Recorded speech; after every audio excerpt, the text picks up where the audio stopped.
ironically, you might have gotten to this video because you were on social media, but today we're going to talk to Phil Joel about his kind of experiment about not being on social media at all. So, and that is correct, right? You don't have any social media. No social media. Not for you or your band Zealand, right? No. Okay. Now I think that's really fascinating. And I'm curious just what got you started on that in the first place? Like, what gave you that idea? You do find it fascinating? Yeah, I do. I mean, it's not normal. No, you don't see it a lot. No, well, the reality is I didn't have it. There was something when it kind of came, when it all started and started firing up, you know, I don't know, there's something in me that was like, we'll just take a little time and see where this goes, you know, I'm not going to jump in just yet. And, you know, I did Winter Jam one year, and the manager I had at the time was like, you know, you need to get on social media. You need to let everyone know that you're out there and you're doing stuff. You know, because everyone thinks you've disappeared from right. Because you had been in the Newsboys. For 13 years in the Newsboys in front of a lot of people, and then sort of disappeared as far as a lot of people were concerned, you know. And, sure. Which was fine by me. But so anyway, I reluctantly signed up, and I opened up a Facebook account, and instantly we had a lot of people kind of, you know, interested in where I was. And quite honestly, straight away, I'm like, oh, people interested in me, little me, you know, wow. And so, you know, you'd post something and then I'd, you know, be checking it and check it again. And I just kind of got, I don't know if it was obsessed with it, but it got me. You know, and I wanted to see what people were saying about me and if they were following and how many more people were, you know, following. And I started getting into this thing.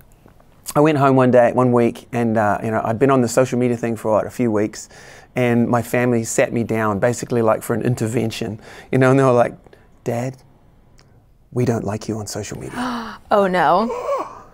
I don't like me either, you know, and so I shut everything down after that. Now, how about connecting with fans? Because you still have a band, yeah. You still have people that enjoy your music and want to follow what you're doing. So have you come up with any challenges? Because obviously you said you got on because someone in the business kind of said, hey, you need to be on. So what creative ways have you found to connect with people who want to follow you? Yeah, that's a good one. Well, we have a website. You know, we have a website that we keep fairly current, and people visit that and find out where we're going to be. You know, I got into Christian music because the music, when I was a kid, it ministered to me, and it moved my soul somewhere closer to the Lord, and it helped me understand God. And once I got on social media, it changed from me sort of wanting to serve people and see people as people to serve and bring whatever I have to the table, to being people I felt like I needed to get on my list almost, you know, and have them serve me and follow my agenda. I don't want that, and I don't think that's what we're called to. You know, we're called to serve as Jesus came to serve. So yeah, I'm trying to work this out as I go along too, you know, and I'm letting my conscience guide me. And something I do find really interesting is that I'm really not the only one in this. As I travel and as I meet kids, a lot of kids, I'm around teenagers a lot. A lot of them are doing this. A lot of them are just saying, this is eating my soul, and I'm stepping away from it. They don't really know what it's like to be without it, without sort of the social media linkage, because they've grown up in it. But a number of kids I've met are kind of just getting braver and kind of going, I'm just out. You know, I'm going to keep a certain thing, and but I've got to cut some things off, and that's it's kind of encouraging, you know. And they're alive, you know. They're actually learning to not just be alive, but to thrive without it. And you know, I can say that, you know, with conviction. It's not something if you determine the Lord's saying, hey, switch these things off, you know, just get rid of that account, these things aren't right for you, turn them off, step away, you can be alive, you know, you won't die. You will actually, I'd actually go as far as to say you'll end up thriving, you know, because you've got more time in your life, you've got more energy, you've got more brain space, you're not comparing with everybody else. You know, some people I think don't sort of correlate the fact that they're getting down and depressed, and with the fact that they're looking and comparing their lives with everyone else's, as opposed to saying, hey, Lord, this is my life. You know, you've given me everything I have to live a wonderful, deep, rich life. And yet I feel like I'm always looking over at, across the table at what everyone else has on their plate, you know. So I think a lot of us aren't really feeling free and liberated. You know, we just called this new record we made Liberated. There's a song on it about that, getting free, staying free. And no, it's not very complicated. That speaks to me a lot, because part of my job is working in social media. Oh, yeah. So I can't really completely cut it off at the moment.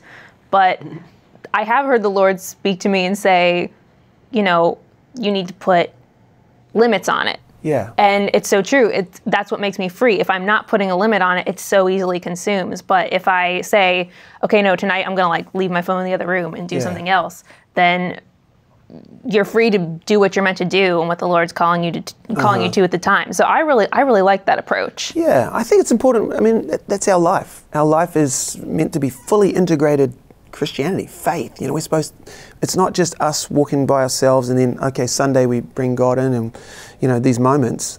It's our entire life. Even like with, I hate to say it, even with the radio. You know, sometimes we've always got the radio on. And sometimes you got to be, the Lord's saying, hey, can you turn that off? It's got to be still. Because I need you to be still so you can hear me, because I've got some things I want to whisper to your heart.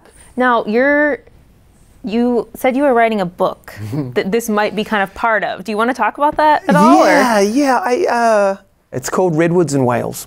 You haven't, wow, that's a cool name. Yeah. It already makes me curious. Really? Yeah. Redwoods in Wales.